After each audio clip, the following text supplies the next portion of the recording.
New York City is built on an estuary.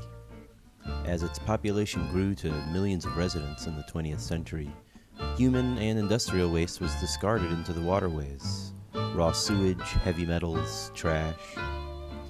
The results of this, in Brooklyn alone, are 2 rivers that are federal Superfund sites now, and a third that became so polluted with trash that it simply disappeared.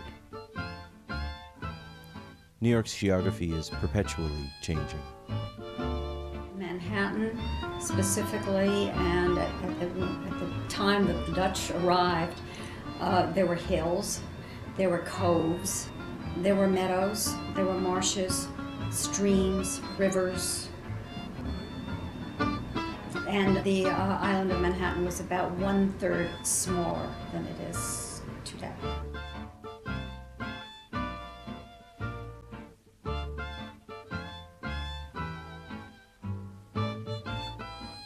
Dutch always built out. They filled in whatever rivers and streams and whatever it is that they had. So there was a belief that New York City could always expand out into the water. Shipping was the mainstay of the city. The early piers, the Dutch piers, what would happen is they would be built, and then the East River needed to expand. They needed to expand the shipping areas, and so they would fill in the old piers and create new piers further into the river. The piers grew longer as the ships grew longer, and in the Hudson River, basically they just began to march their way up from the south to the north.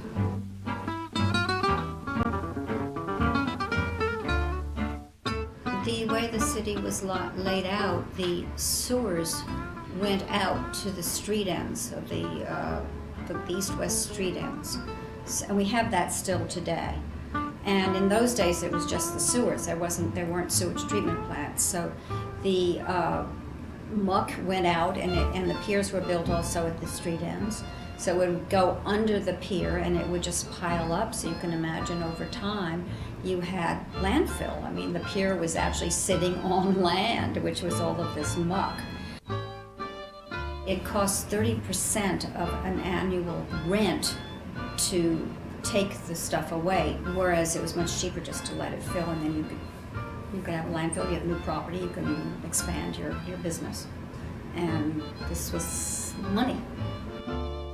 Marshland was seen as being a breeding ground for disease and serving no practical purpose.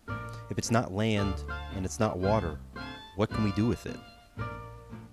No one recognized the importance of wetlands as a water filtration system for an estuary, and real estate interests outweighed any concerns over wildlife habitat. It wasn't until much later that we started to notice the consequences of these actions. As an amphibian, I know there's no place like these wetlands that are home to millions of migratory birds and animals, including several thousand of my cousins. Most of the original marshland of New York is now gone, and the original flow patterns of most of its rivers have been altered. In total, 20% of New York City is landfill over what was previously waterways and marshland.